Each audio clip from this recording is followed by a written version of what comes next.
Okay guys, welcome to another 8-bit face-off kerfuffle. This is Gridrunner, released by Llamasoft back in the day. I think this one here, this is a C64 one we're looking at. This was actually released in 1982, so it was a very early game on a lot of, or quite a few of the early sort of 8-bit systems. Now this is the version that I played, this is the one I remember.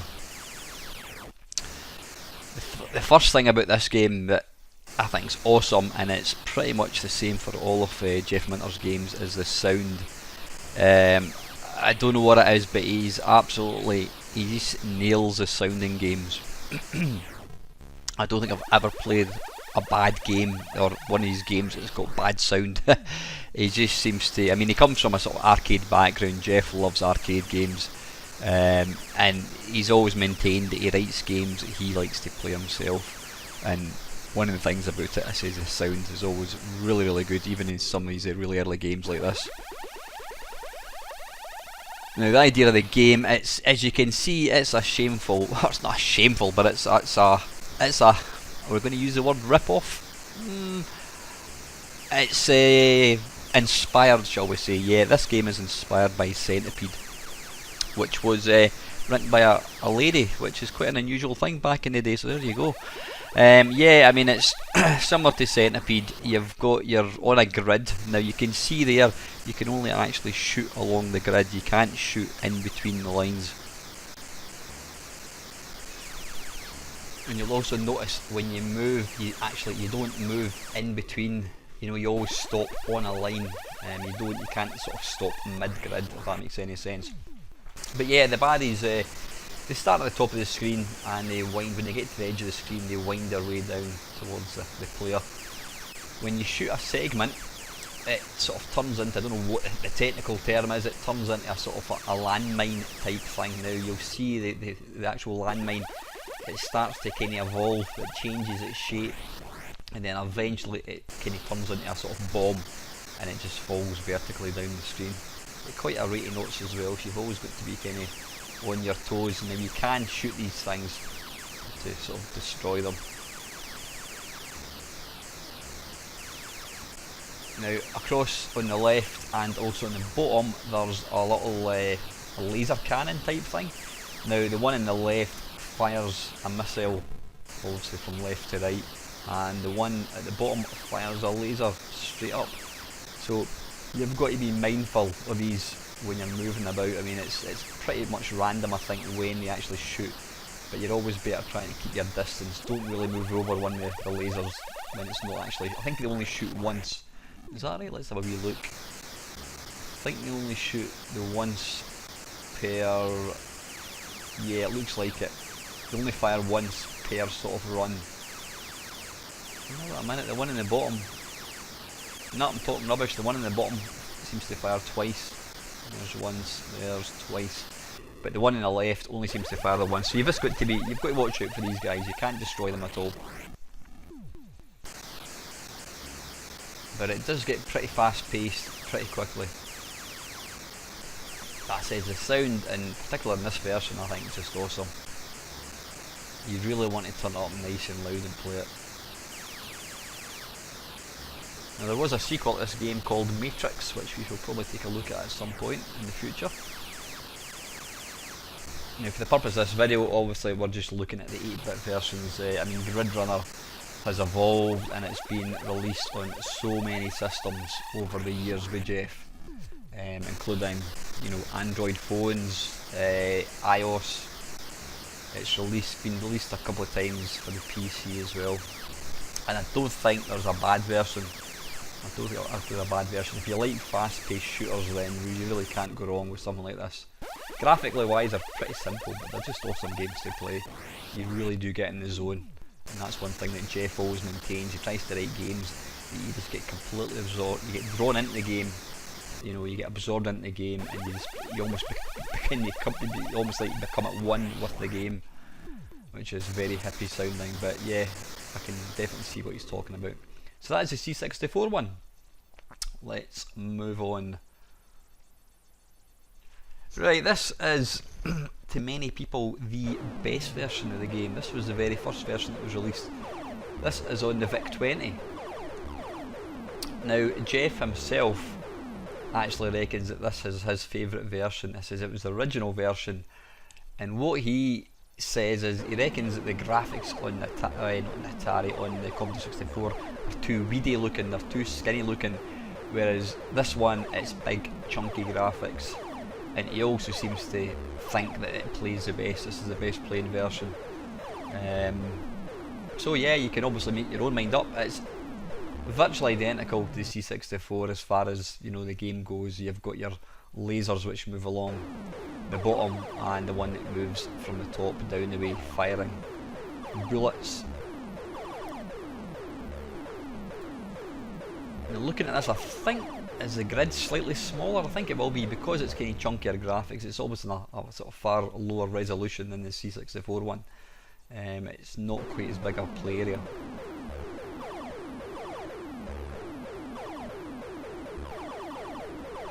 I've got to say, it probably does feel that bit better.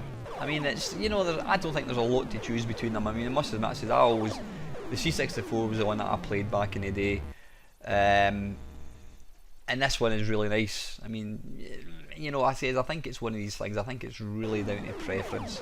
But I says the great man himself, he swears by the VIC-20 one. He thinks it is the best. He says it was written for the VIC-20, and then it was subsequently ported across to other systems. But it's a lovely, lovely game, the VIC-20. You know, the VIC-20 only had, was it 4K memory, I think it was? You know, which is absolutely nothing, but you've got an absolutely cracking shoot 'em up here. Now, fortunately for the purpose of this videos, I am absolutely rubbish at the game. Which is why I'm able to play a full game of each one in each system. I mean, I've got, you know, I'm sure any half decent shmup fan would probably be there for half an hour playing the game, if not more.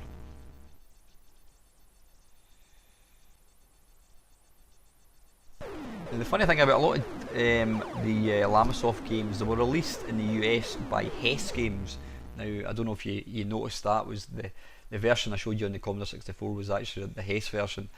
And the funny thing is, some games in the UK, say for example Gridrunner in the UK, is something completely different. In the States, they just changed the name for whatever reason. I mean, you've got like Attack the Mutant Camels in the UK is something completely different in the UK. I think it may be called Gridrunner actually, I'm not 100% sure, but yeah, I don't know why they always had to change the names of games. It always just made things very, very complicated. But anyway, listen, that's the VIC-20 one. That's an absolutely stonking version. So we shall move on to the third version, which is the Spectrum. Now, I must admit, I was all ready to edit this video together. I had looked at the VIC-20, the Commodore 64, and the last one, which we shall take a look at shortly, and I thought that was it. I thought there's only 3 versions of this, and I thought I'll just double check my Spectrum database, and lo and behold, here it was, Gridrunner for the Spectrum. I didn't even know it was released for this. Now, I think it was released under, was it Salamander Software, but I believe it was programmed with Jeff, and I've got to say, it actually plays pretty well. The one big letdown of this version is obviously the sound. You know, to me the sound plays a big part in this game, and the Spectrum just doesn't have it. You know, it's got a little beeper thing. But you know, I mean, graphically it's not an intensive game. It doesn't exactly push any computers at all. But this Spectrum one plays really nice. It doesn't look like a Spectrum version, if that makes any sense. There's a complete lack of any colour clash as well, which is nice.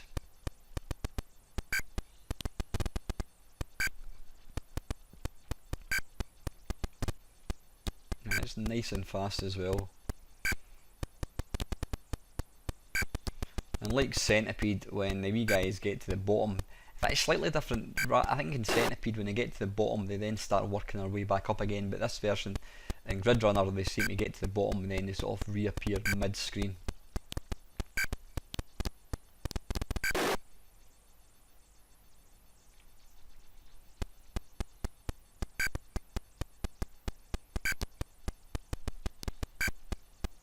But yep, apart from the sound, the sort of very kind of quiet sound, this is a great version as well.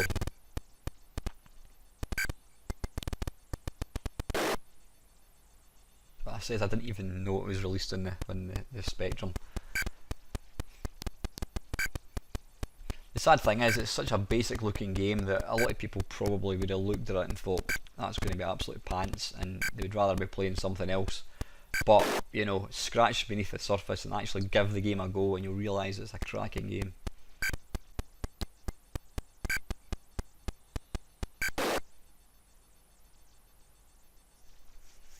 Yep, that is the ZX Spectrum one, and let's take a look at the very last version, which is on the Atari 800.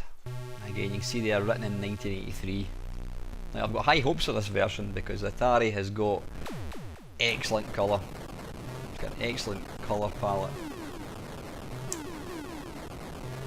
Now you can hear right away the sound again. Fantastic. Graphics. Let's wait for it to start up again. I like the way the sort of grid flashes like that. Graphics that are a bit more simplistic looking. It kind of looks, if you can imagine this game getting converted to an arcade version, I reckon it would probably look like this one. Quite kind of bright, glowy visuals.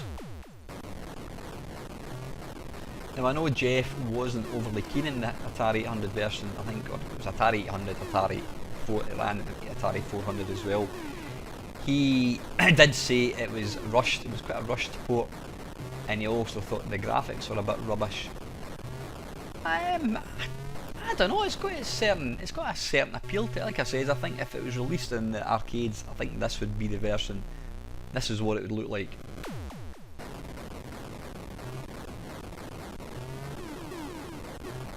And most importantly, it's got the cracking sound as well. This probably feels, it's probably the most difficult one actually, I would say. Yeah, it's probably the toughest one.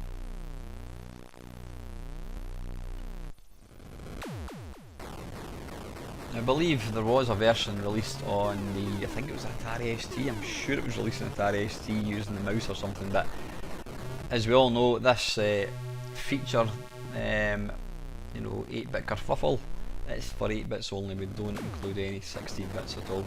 Maybe there'll be a 16-bit Kerfuffle at some point, but that would only really leave the Atari ST and the Commodore Amiga, so I don't know. But anyway, listen, that is it. That is the 4 versions. I don't think it came out for any other versions. I don't think it came out for ZX81 or anything like that at all. Like I said, it's been released on a plethora of machines since then, but this is the very original. So to kind of sum things up, Commodore 64, that's the one that I played. It's got nice graphics, it's got fantastic sound. VIC-20, I can see what Jeff means. It's probably the most basic looking, but because it was original, it does feel really nice. Spectrum one, again, I didn't even know that existed. Got to say, it's a cracking version, really good. It's apart from the weedy sound, and personally I think this version, the Atari 800, 400, is actually really good. So it's going to be tough for me to pick a favourite. I don't think there's a bad version among any of the systems. If I was to play one version, blimey,